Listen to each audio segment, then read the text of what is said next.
You're listening to WCAT Radio, your home for authentic Catholic programming.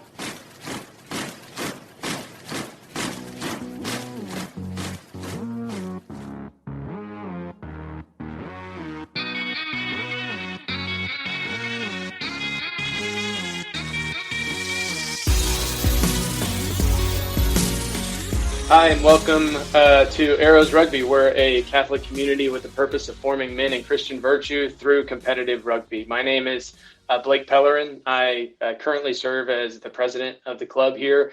And tonight we are having another Arrows Tale, which is basically our way of sharing stories of the men of this club in their journey to Christ. I'm really excited about tonight's tale that we're going to have tonight, this evening, because these are two guys that have been with us since the very first year of Arrows Rugby. And so that's really exciting. Michael Hart is who will be on the hot seat tonight. Michael currently serves as the club's treasurer and is also on the board of directors here. And interviewing him is Eric Robinson, who no longer lives here in Houston. He's up in Colorado. But Eric has written a couple of books, including one called Thoughts of a Changed Mind, which I'll let him maybe get into a little bit. Well, anyway, we can plug later or whatever. And he's just come out with a book that I got in the mail today called Thoughts of a Sacramental Mind, which I'm super excited to jump into as well. But he's also a host of his own podcast called Polycarp's Paradigm. So just plugging it up for you, Eric. But wow. Those are some really great resources that have really helped me enrich my faith and learn about truly just learn so much about my faith. So really excited about that. And it's, I guess that's all I got to open us up. Eric, if you don't mind, I'll just pass to you and let you roll. Well, sounds good. Thanks, Blake, for all those shameless plugs. And so it's interesting because I had no idea Mike Hart's story until maybe about a year ago when we ran into each other after a Arrows Rugby game, and we just started talking, and we both realized that we had grown up Protestant and became Catholic. We were converts to the Catholic Church, and so I wrote actually that first book while I was converting to the Catholic Church, and so I wanted to capture all the changing ideas I had. So that's why I wrote Thoughts of a Changed Mind. And a big influence on me becoming Catholic, of course, and a huge paradigm shift was the sacraments. So that's why I wrote that second book. But I'm excited to talk to Mike Hart here. And, he's actually been playing rugby with the club way more than I am. So thank you for allowing me to participate. But I actually didn't have much of a season that first year. I got injured in the second scrimmage. But then the second year I played 4 games and then got injured and kind of retired since. But anyway, that's a little bit about my career. Mike, share with us a little bit about how you even found Arrows Rugby and how you got started in rugby. Yeah. Well, I appreciate you thinking that my story is interesting anyway, just before we get started. So hopefully it actually proves to be so. But so Arrows Rugby, I found the Arrows through the church bulletin. There was an ad put out and said, interested in playing rugby with a Catholic men's team, no experience required. And of course, being 35 years old, it sounded like a great idea. So I came out and knew nothing about the game. This is in the club's first year. Well, actually, I take it back. I'd emailed Mike Shad, the founder, early in the year. I had a lot going on that year. 2016 was a really rough year just personally for my family. And, Mike was saying, well, we practice 2 times a week, come out and we have games on Saturdays, and so I was trying to figure out, well, how much time do I actually have to commit? At that time, I wasn't able to really commit in the fall. Things kind of slowed down a little bit later around the turn of the year. And kind of got interested and said, well, how's this team doing? I wonder if they still need players. And I remember going to the website, pulling up the scores, and they're pretty lopsided. So I thought, maybe I could at least provide a warm body in there if they were injured or whatnot. So that kind of emailed Mike Shad again and said, sure, come on out. We need people. So that was my introduction, to the club. I think I had all of 2, 3, maybe 4 practices before getting told you're starting in the first game coming up against Bay Area. So it was trial by fire there, but fell in love with the game and really enjoyed it and just kind of really got into it. I think, an equal part of it is not just the game, but it's the men that are involved in the club, getting to know everybody through there, getting to know the mission of the club, as Blake reminded us, the development in Christian virtue is just a huge uplifting, supporting environment, paired with a really fun game, and just kind of got hooked from there. That's awesome. Well, I'm excited to dig into your spiritual journey. Like I mentioned at the beginning, we both weren't Catholic and then became Catholic. And so tell us about your religious upbringing. What was that like growing up? And go from there. Yeah. If I have to think back to it, I think, I was always very fortunate maybe to grow up in a house where, faith life, Christian faith was very important on both sides of my family. I grew up, was baptized and eventually confirmed Lutheran, and, kind of along that way. So my parents divorced, and my dad went back to his religious roots, shortly after the divorce, which was Southern Baptist. He'd grown up Baptist in the Dallas area. And, he got really involved in his church here, Second Baptist. And so, we always kind of lived, we moved away when I was young and lived in Phoenix and then in Dallas. And so always coming back to visit, went to his church. So I got really kind of a lot of experience through, Sunday worship, and then also church camps, vacation Bible school, whatnot, all the way through on both sides growing up, to get a healthy exposure, I think, to kind of a more, formal Protestant branch of the church or the world, I guess. And then through the Second Baptist side of things, which was, kind of more had less structure, more praise and worship music and, things like that throughout. So I think that was, something that I got a good experience throughout there. Even in my college years, I never really had any pangs of doubt. Was never an armchair atheist or whatever, kind of along the way. I never had any kind of crisis moments where it's like, I don't know if I can believe this story, is Jesus who he says he was, and how's he written, things like that. I never had that, although I will say I probably wasn't the most faithful attendee and Christian all the way through college. I think it was all in all, just very blessed to have that be such an important part that my parents and my grandparents emphasized. Now, I know a big part of being part of the Baptist church is like having that experience of accepting Jesus as your personal Lord and Savior. Did you have that sort of experience growing up? Yeah, I think so. Through, I remember there was like a group early on. My dad took me to, I don't know how old I would have been, like maybe 10 or 11 or 12. It was a big, fill the Astrodome type thing called Promise Keepers, and kind of this very. I went to that. Yeah. And so it was a cool, weekend. It was good, father-son bonding time. And, it was kind of, there were, kind of the classic altar call moments, in that. And so having that experience, growing up, it did really emphasize that. And even maybe more so than the kind of the Lutheran side, that, the concept, the idea of the personal relationship with Jesus in that way. And what age were you when you went from Lutheran to Baptist? Or was it? Well, I never kind of fully. It was always kind of a back route. When I was, that's right. I lived with my mom, and so we would, go to church every Sunday, Sunday school, and youth group and whatever through that. And then when I came to visit my dad and stepmom, it was always on the Baptist side of things. And did you ever question why are these two different, or like what's going on here, or did it just, or which one did you prefer? Yeah, well, for me personally, and I don't know if it has to do with the exposure or whatnot, I was always drawn to the more kind of the traditional liturgical side of things. So that may have been an early seed planted. I liked the formality of things. I liked, always going up for communion. Those were things that even, I think, thinking about it, maybe even my mom kind of stressed just the importance of going up to communion. weekly, and having that.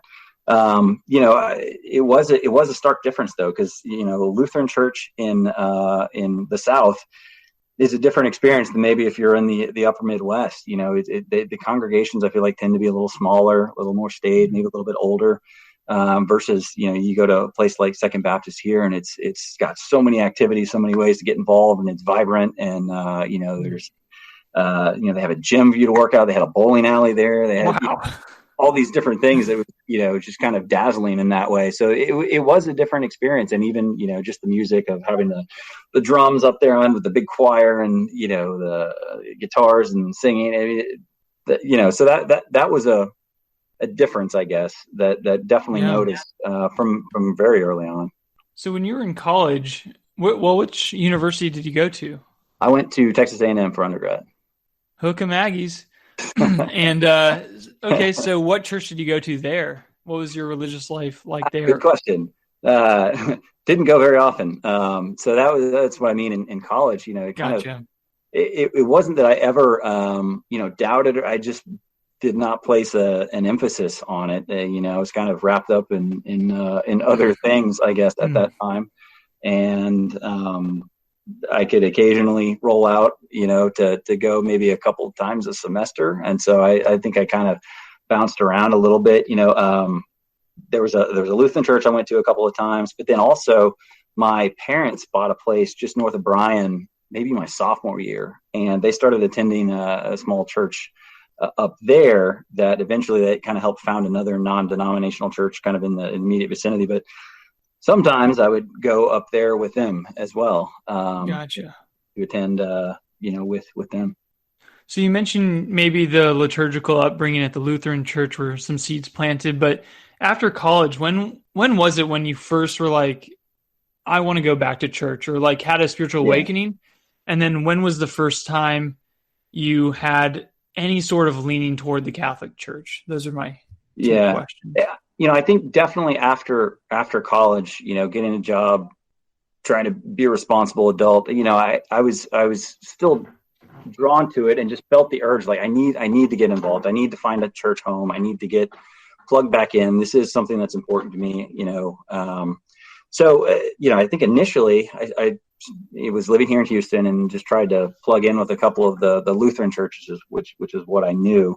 Attended a couple of those, and it was okay. But the interesting kind of thing that kind of maybe had me thinking about the Catholic Church. So this was maybe 2005 or 2004 when that was happening. When I graduated school, moved to Houston, got a job. In 2000, it was Easter 2000, my senior year of high school. I had a chance to go up to New York for Easter, and so we were there, and I attended Mass, my very first Mass at St. Patrick's on Easter Sunday, which was really neat. It was just kind of a different experience, and so that was my first, experience, I guess, overall, the Catholic Church up close. And St. Patrick's, just a beautiful cathedral there on Fifth Avenue, and it was a lot different, right? So both churches that I kind of grown up in, the Lutheran churches for whatever reason, they tended to be built in the 70s and were relatively staid, simple, adorning, decorations all the way throughout. But going into St. Patrick's, this, probably a 120, 130-year-old church built in a kind of a Gothic style, and everything was just like, wow, this is different. This is beautiful. So I think, for one, that was maybe my first experience. The order of the service, the Mass, was very similar to the liturgy of the Lutheran Church. So I felt comfortable in that way, but it was just this kind of sensory experience. You had the incense, the music, the kind of the pageantry and the beauty of the church. So that was kind of like my very first introduction. So then flash forward a few years later, and I'm finishing school, and I ended up dating a girl who was Catholic. And this was about the time that St. John Paul II passed away. And of course, it's in the news. First Pope in my lifetime facing an election, right? So it's all over the news, and kind of all the media coverage of everything in the day. And I was always a fan of history for just in general, and so that's maybe another thing that kind of put there. But I remember with the news coverage and everything else, just having conversations with the girl I was dating of just like, what is going on? How do they do this? And then being intrigued by the coverage because they're kind of giving little anecdotal stories along the way of, here's what they do, look for the smoke. And then talking about like the history of, back in, 400 years ago when this Pope was elected, so all these kind of stories though, that, is just kind of fascinating. So that sparked conversation with the girl I was dating. And we were dating long distance. She lived up in Dallas. So on one of the visits up there, I went to mass with her on Sunday, and, kind of similar experience to what I had in 2000. I'm just like, wow, this is very familiar. And I'm just kind of drawn to it, just kind of everything involved, the style of the church. And I can't even remember, where it was. And I can't remember anything specific about that particular mass and why it stood out, but it was just kind of this whole sensory experience. So I think it was initially kind of drawn to beauty. So anyway, come back to Houston. I'm thinking about things, trying to get plugged into a church. And for whatever reason, on whatever night, I decided to probably pull up my laptop and say, what's a Catholic church nearby that I might check out myself, one day, and just kind of go on a Sunday and just see what's about, see where it is. Well, I was living on Sage Road over by the Galleria, and I pull up and there's a church called St. Michael's, also on Sage Road, less than a mile away. Wow. So I was like, okay, well, I think maybe I can. Good name. Yeah. Seems familiar, seems welcoming. So I went there, and through that, somehow found out about RCA. Had no idea what RCA was, what it stood for, whatever, but somehow I found out about it through there and decided to go on a couple of nights just to kind of check it out. I think it was pitched as something like, are you interested in learning about the Catholic Church or something? Then, stop by and attend.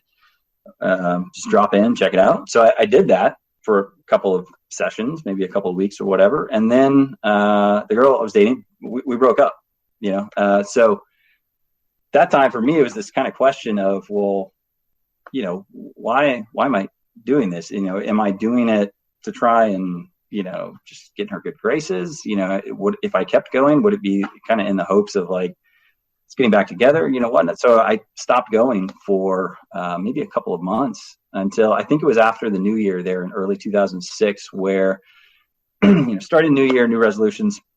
And for whatever reason, again, it was just kind of like, you know what? I'm doing this. I'm going to keep going to this. I'm doing it because I'm genuinely interested.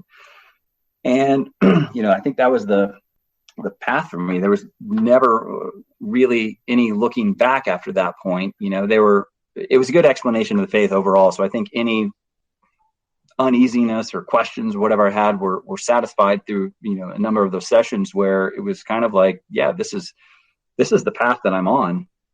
So that's kind of where I was going.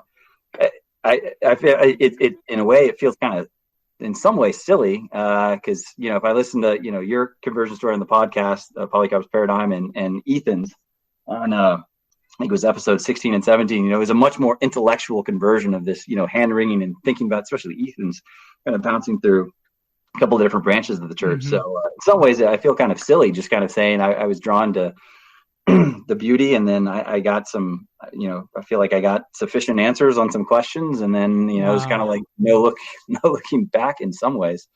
So see, I love it though. Like everyone's story is unique, and it's funny. Before I started my podcast, I was thinking my conversion story wasn't actually even that great, and I still really don't think it's that great, but it is great because every story matters, and it's like your friendship with God, and it's like that journey is so beautiful. Yeah. But what were like your biggest questions? Like, what were the biggest hesitations though? I know you said it wasn't much of an intellectual draw, but surely you had some questions that were like, I need these answered. Yeah, and I think a lot of that, if when I think back to it, I think a lot of it was definitely formative of my kind of Lutheran upbringing and coming up through confirmation in the Lutheran Church, and going through the Lutheran Church and confirmation. I feel like a lot of it, and I don't know if this is true for everybody, but it certainly was in my case, that a lot of it was more focused specifically on Martin Luther and why it was almost justification for why this, break with 1,500 years of tradition and everything there. So it was more of a Luther apologetics type upbringing. And a lot of that was focused on, I'd say probably two things really was, sola fide and some degree sola scriptura, more and kind of like the church doesn't want anybody to read it. So this is about liberation and giving people their own power, type thing. So, for me, those were kind of two of maybe more of the bigger hurdles. And I think I actually went through it maybe the other way. So through the scripture side first of maybe kind of, and I'm not a theologian, I try to read, so I may, Father Luke's on here, so forgive me if I misspeak, but kind of the concept of the primacy of Peter, right? The authority given to him, by Jesus to directly found the church. So I kind of maybe came through it initially that way. And it was almost like once I kind of got on board with the authority granted to Peter to found it and all the sacraments that went along with it, things kind of fell a little more easily. And even the objections to kind of that I found out to the, sola fide weren't actually really objections, because we definitely believe that we can't earn salvation in the church. As far as I know, has never taught that. Not to say that there weren't people that didn't strictly adhere to it, or maybe had corrupted the message to some degree. But so that part of it was actually fairly easy, and even kind of knocking down kind of some of the things you had heard, the Catholic Church, you can buy your way to heaven, and different things like that you kind of didn't grow up necessarily anti-Catholic, but you'd always hear those things kind of in the background of people saying things even dismissively or offhand or something. Yeah. So what was it like actually finally becoming Catholic then? Once you overcame these hurdles and you were like, you were about to be confirmed. I guess they had to reconfirm you, right? But your baptism was valid, but then they had to confirm you. Valid, right? And then you received the Eucharist. And so what was that like, that experience? I'm assuming it was Easter Vigil or Easter Vigil. Okay. Yeah. Easter Vigil. 2006. And what year was that? 2006. Okay. Yeah. No, it was amazing. Like, so I was talking to my wife the other night, who's also Catholic, roundabout story. And we're married partly because we're both Catholic, and that was something important to us. I didn't, anyway. So, so we were talking about this the other night, and so, she brought up a good point. Kind of reminded me, kind of, I guess, some things that I'd said over the years was that it's almost like when you're getting married. When you get married, there's this excitement because you're entering into this new relationship, and everything is beautiful and wonderful, and there's all these things that come along that are kind of new and unique, and so you're on a little bit of a emotional high, and you're definitely like in love, and like we're doing this is it, whatever. And then over time, as you have shared experiences together, as you witness and share those good things and the bad things, your love changes, and I think it deepens and broadens. And we've been married, we'll be 10 years this August, but I feel like that's definitely how our marriage has been. But then trying to think about that with the relationship with the church and with Christ, is that it changes a little bit. You don't have the kind of the puppy love anymore, but it's a deeper, more profound. As you learn more about the faith, you learn more about your personal faith with Jesus and that relationship that you have with him. So it's certainly developed over the years, and I think a huge part of that also for me was attending That Man Is You on weekly for 3 or 4 years, I think, before we had kids, and it got crazy. But that was just a good way for me to get a real, I think, proper Catholic foundation, and to kind of really, really reconnect with the reasons why I did become Catholic, and to learn more about it and kind of fall more in love with just the beauty of everything that the church has to offer through its history, and the saints and the people that have come before us, the examples that they offer, and a deeper understanding of the sacrament and what they mean. And even that's just been, I think, for me, furthered through this Arrows relationship of constantly being challenged by some really, really strong Christians and Catholics within the group, and some really, really sound theological minds that just kind of encourage you. And it's one of the reasons why I have my wife this past Christmas was the Summa. It's there on the bookshelf, and so that's been an amazing thing to try and just grasp, overall. Yeah, it's cool. A lot of you know that I became Catholic 5 years ago, and then 2 years ago, both my parents became Catholic.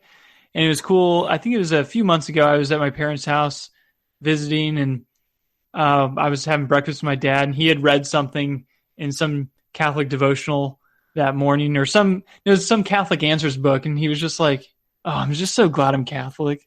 And so it's like, yeah, it's like your love kind of just even grows over time as well, and it kind of deepens. And so for you, I guess you're about 14 years old now, and you're Catholic, Catholic years. You're a teenager, you rebel. So what would you say over the past 14 years has been one of the most helpful devotions to deepen? Because there's so many devotions. Like when I became Catholic, I was like a little overwhelmed. It was like, do I have a devotion to the Sacred Heart, the Immaculate Heart, the Chaste Heart of St. Joseph, Divine Mercy? Like there's so many devotions. So like, what are some devotions that really have helped you nurture your faith over the past 14 years? I think one of the ones, in particular has been the Rosary. I mean, that's just kind of the whole concept of it is just simple and beautiful. And so I think, that Eucharistic adoration has been another one. I feel like that's been a really, really strong thing. And it's just, again, just drawn to the beauty of being there physically present before Christ and having this alone time and kind of deep reflection time that you can have in the prayer and the silence of trying to listen. That's one of those things that, especially, it's just different. There's nothing that's really a corollary, I think, coming from the Protestant side. Prayer is kind of an act in and of itself, where you're just kind of constantly talking or saying things. And, there at least there wasn't an emphasis in my upbringing anyway, and not to say that it may not be in elsewhere, of just kind of the silence and listening and trying to just be still and be in the presence of, whether it's I guess it may just be the Bible there, but specifically when you have that ability to go before the sacrament and to have that time, it's been pretty powerful. Wow. I think in that way, I think adoration specifically led me to one of the last kind of hurdles that I really had as a Protestant becoming Catholic was kind of the concept of devotion to Mary. That was just so foreign and odd. Protestants usually only kind of talk about Mary at Christmas. And even then it's kind of like, okay, that's good. You've done your part. Thank you. We get next Christmas. So the concept of kind of continuing like dialogue or relationship was new. And the thing that really kind of led me to being open to that whole, relationship was, so in 2016, I think I mentioned it, kind of a rough year. And specifically what that was is we had two kids at the time. My son was born in late 2015, and my wife was diagnosed with breast cancer in early 2016. And so it was this, very kind of traumatic experience of, two small children, and having breast cancer and going through that and watching her fight and, deal with everything. And so really in those moments of adoration where I was able to go, it was really almost this, I wouldn't call it desperation, but just appeal to Mary. It's like, please, you were a mother, what this is like, and so it was, I feel like that was a bonding experience in that way, or kind of led me down that path to kind of knocking down maybe one of the last barriers that I'd had, from my Protestant upbringing. So, fortunately, going through the numerous surgeries and chemotherapy and everything of that year, that kind of led me to that. So that is net positive maybe that came out of all that. And your wife recovered. Yes. Yeah. So, 4 years, everything's looking good so far. So always, keep fingers crossed and prayers going, but so far so good. And it's interesting because you kind of hinted at your wife was also a convert to the faith. No, she was cradle Catholic. Oh, she was cradle Catholic. Okay. Okay. I was going to say, so what are some things as a family? So now you have 3 kids, you said earlier? Mm-hmm. Oh, 2 kids. 2 kids. So what are some ways that as a family you have fostered devotion and fostered just like instilling your faith into your children? And like, what has that been like in the family dynamics?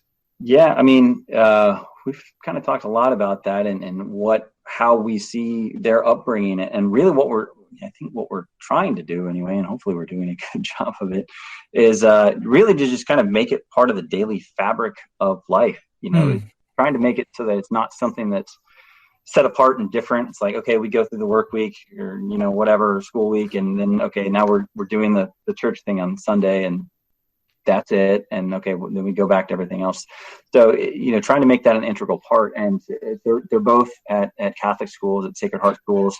And so that was an important thing for us, for one, just to have that be such an integrated part of their daily life, to have prayer, to have mass, to talk about the saints, to have religious education through there, because that takes up kind of the bulk of their day. And so if it's woven throughout, then, all we do is to kind of continue that at home, through prayers, Bible readings. We've got some neat books talking about saints for boys, saints for girls, and trying to make them familiar with those stories just so that they're, familiar with it.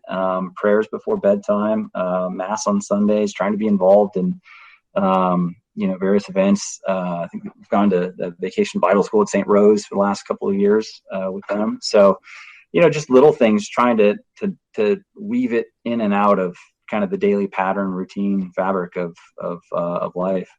Wow. And how old are your kids now? My daughter is 6 and my son is 4. So awesome. Yeah. And okay, so this is kind of my last question. And it's this: what would you say to our Protestant brothers and sisters, or anyone who's not a Catholic?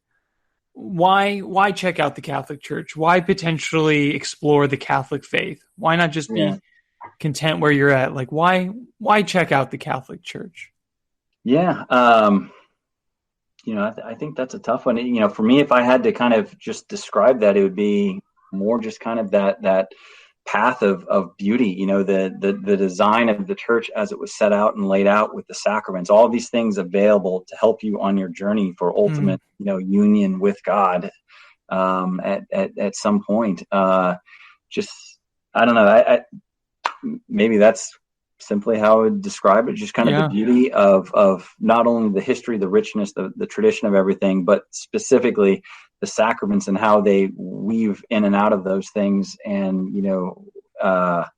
that to me is kind of one of the things that stands out, almost. I mean, there's just such a rich history with everything, and whatever kind of rabbit hole you want to go down to, there's, years of writings about it. There's, histories, there's family, histories of talking about certain things, of devotions and whatever else. And it's, just something that was different to me, I guess, than kind of even the experiences that I'd had in my upbringing in the various churches.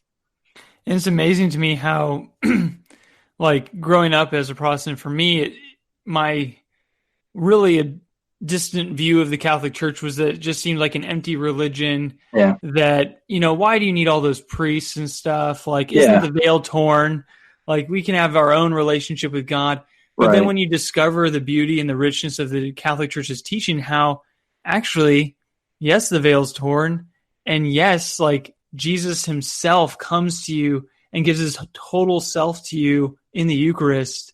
Right. And so it's not only is the veil torn, but your intimacy with Jesus can skyrocket through the partaking of the sacraments, through encountering Jesus through the sacraments. And so I love how God meets us right where we're at in every stage of our life through the sacraments. Yeah, that's a beautiful thing. Even the I mean, to kind of that exact point, kind of with kind of the idea of, well, I can go to God in and of itself. And so, always grew up with the idea of, well, I can just ask for forgiveness for whatever it is, and God will forgive me if I'm truly, contrite and whatnot. But to have the sacrament of confession, something where you physically go before somebody acting in persona Christi and actually have to vocalize and say these things, and then to hear, the priest say, your sins are forgiven. At the end of that, I mean, it's every time it's an emotional experience for me, and it's that's kind of hard to describe to somebody else, my Protestant family members, even, of like what exactly that's like, sitting before, in their eyes, just some guy and you're telling him all the bad things that you did. How Yeah. can that be a good idea? But it's truly powerful, and it's just a different feeling than anything that I'd even received kind of in the numerous, praise and worship services and everything else that I had exposure to, whatnot, growing up. It was just such a powerful experience, that in and of itself, in addition to the fact that you are able to go before the Eucharist, daily if you care to. So. Well, Michael, thank you so much for sharing your story, man. I really, really appreciate that. And like I said before, like every person's story is unique and beautiful in its own way. And so I think you have an amazing journey, and I thank you for sharing that today. Yeah. Thanks, Eric. It's been good. Hopefully, hopefully helpful. Yeah. Well, we'll kick it over to Andy, Mike, or Blake, whichever one of y'all wants to take the reins here. We'll all fight for it. A good and holy battle, of course.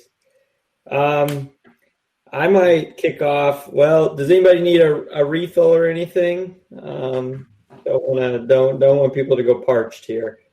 Typically we get the luxury of the Knights of Columbus bar at this moment in the agenda or the program. So if anybody does need something, feel free to grab it.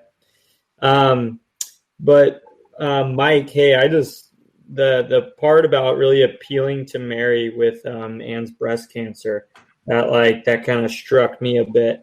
And it sounded like almost just like kind of maybe not the word begging, but you sound like very like, asking her, relying upon her. Can you just maybe walk through a little bit more of like what that was like at that time, and maybe the fruit that Mary's bore since then in your life?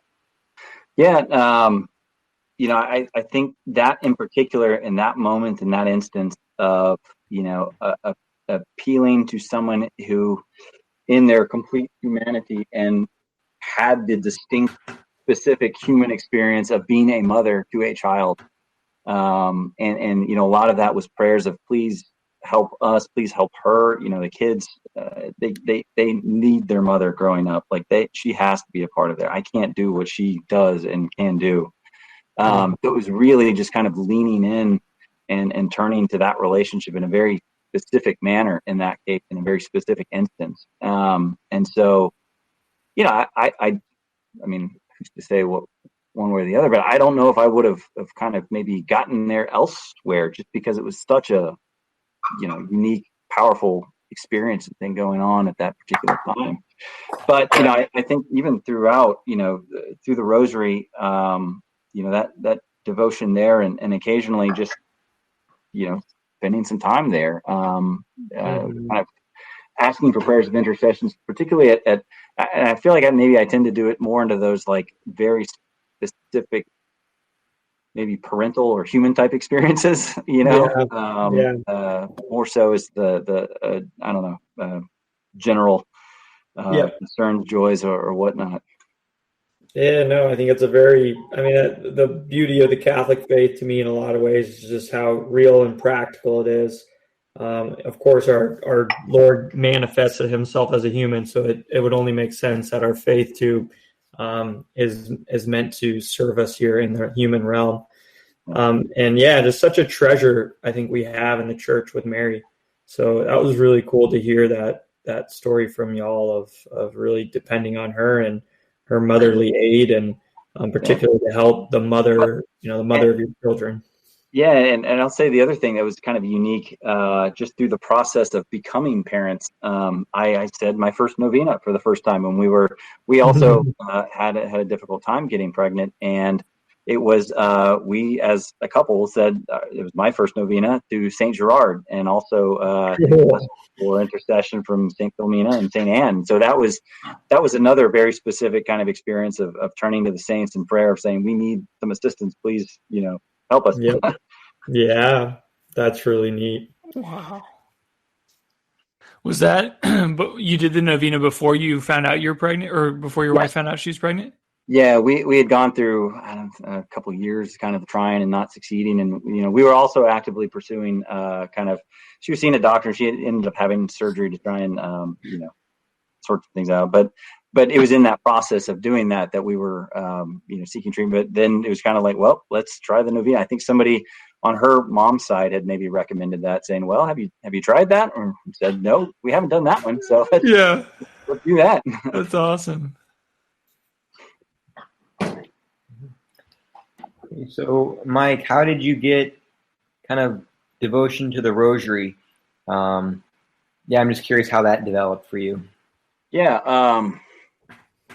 I think, again, that was also something that was, just generally kind of foreign to me. And, when you're coming in, especially if you're not coming in with a particular, maybe shepherd into the faith, you're just kind of bumping your way into it. You just kind of discover things as you discover them, which is kind of, I felt like how I was in that process. I didn't have a particular kind of, Sherpa in a way to get through the onboarding on the faith. It was RCIA, and then it was kind of like, all right, you're here, good. And then it was kind of like, okay, well, good. So the rosary is one of those things, just, it's talked about frequently, and, you're aware that it's devotion within the church, but until it's really kind of maybe specifically explained or someone talks about their experience with it, I think it's a little more off. So I think really kind of that was more from the That Man Is You experience, and maybe even specifically from the small groups that we were in of talking about that, and various people talking about, their experience with the rosary and doing it. So then it's like, okay, and then it's discovery of, wow, people do this daily. Okay. Wow. I can definitely, step up the frequency with which I'm doing something for sure.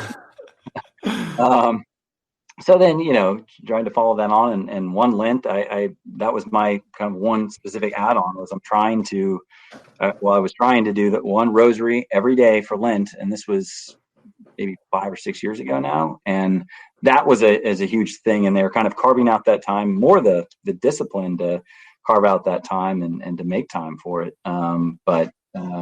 It's a beautiful prayer. Have lost a couple of prayer books, the rosary books along the way, and acquire new ones and try and make it work.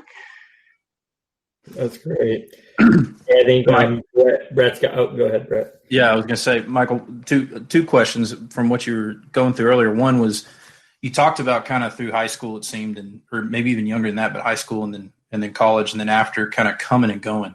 And, you had the two different church experiences with your parents and then stuff that you came across in different places. And it seemed like a lot of maybe back and forth in your kind of approaching towards your faith, and then kind of distracted maybe or coming away. And then when you had that experience, at St. Patrick's and then finding St. Michael's, did you feel a different draw, something that kept you in the lane, so to speak? No, and it's, I think it's, there's definitely kind of a more fluid, concept. I feel like just within the Protestant churches growing up of, and I knew numerous people that were like this. I go to the Episcopal church this week, and then, this other week I go to the Methodist church, and then I go to the Baptist one this other time. So in a lot of ways, there's I feel like maybe it's just my age or whatever, but there's a lot less attention paid to the specific doctrine and the nuances between the versions of the faith that are out there and different things like that. I mean, I've had numerous friends that are even like, well, I moved to this town and I go to the Episcopal church, but when we moved to this other town, I found a Presbyterian church, which I really liked, but there's a really good Baptist church if I go to this other town. So I felt like there was a lot more hopping around. So for me, necessarily, like, having the experience of attending a Lutheran church, then going to a Baptist, it was kind of just seemed like kind of what people do throughout. And it was more kind of like, well, it's kind of whatever appeals to you. What service do you like? A more formal one? Do you like the informal one? Because even within certain churches, they'll have the super stripped down, guitar and a drummer type service in the evenings or something. And then Sunday mornings is definitely a lot more formal. And so in that way, it just kind of felt like hopping around, and it was more just generically about a very generic relationship with Christ in a certain way of, let's ignore all the doctrinal differences, and it's just kind of like, we're all generally saying the same things. Yeah, I think because I'm converting from Methodism, which we've spoken about before. Yeah. I was wondering if what you kind of saw in it was the fact that with the Catholic faith, there's somewhat of there's structure there, I guess you'd say. 2,000 years worth of practicing your faith, as opposed to just experiencing or being preached to.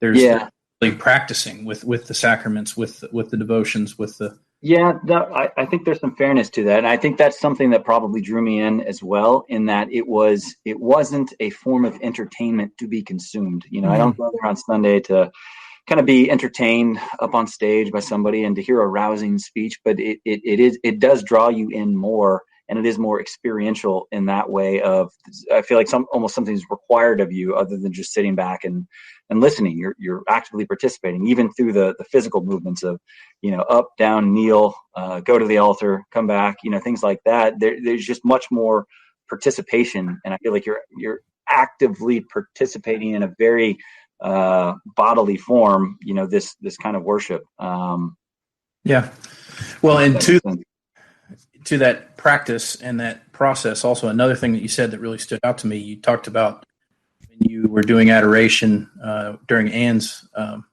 illness, that adoration, and then I guess it was your devotion with Saint Mary, that you mentioned it was a last obstacle or a last barrier from your Protestant background. And I thought that was really interesting because it's there's never really like short of when we die, there's never really this bright line moment. There's it feels like there's a constant progress, at least to me. Like I'm constantly trying to form myself better, and I know my failings. So do you have anything about that? Yeah, and I agree with you that everything is about it's a continuum, right? Of learning more, understanding more, growing more in your faith, and learning how to better apply different thoughts, and even regular attendance, right, of the sacraments, regular attendance for confession, and actively and regularly praying the rosary or whatnot. So there is that, but at the same time, that was maybe one of the more significant intellectual barriers, I guess, in a way, if you want to call it that, where you're kind of on board, and you're like, I don't know about that one, it's like that's just a little too different, for me, and I don't know if I can get there, so I think that was more of like one of the last maybe intellectual barriers to kind of drop in that way, to where feel like you're almost then fully on board with the wholeness of what the church teaches and offers and espouses. Well, I think, because what I think is an important lesson in that is that it's not like all those feelings like that you had there are washed away at confirmation, or that if they weren't, that you should feel that, well, it didn't take, I need to look elsewhere. It is a process of growing. Yeah, because if I look at the time sequence of there, that was about 10 years, right? Like, it was 2006 when I was brought in, and that was 2016. So, that wasn't something that just automatically, overnight, it was just like a light bulb going on. It was like something you definitely had to grow into and have a very specific experience to get me there specifically. Coach Andy would say something about your speed at this moment and, getting places, but yeah.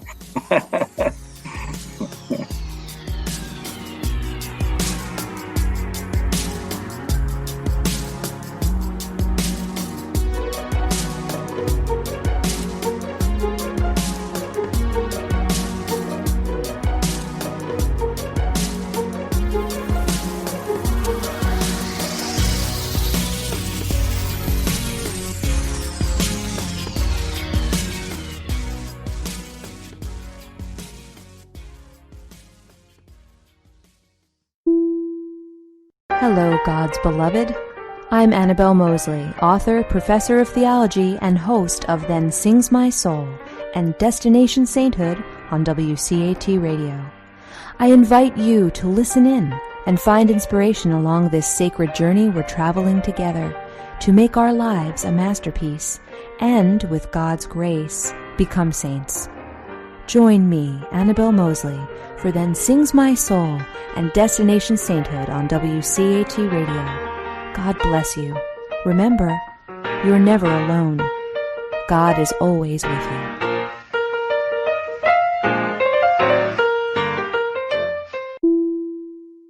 Thank you for listening to a production of WCAT Radio. Please join us in our mission of evangelization, and don't forget, love lifts up where knowledge takes flight.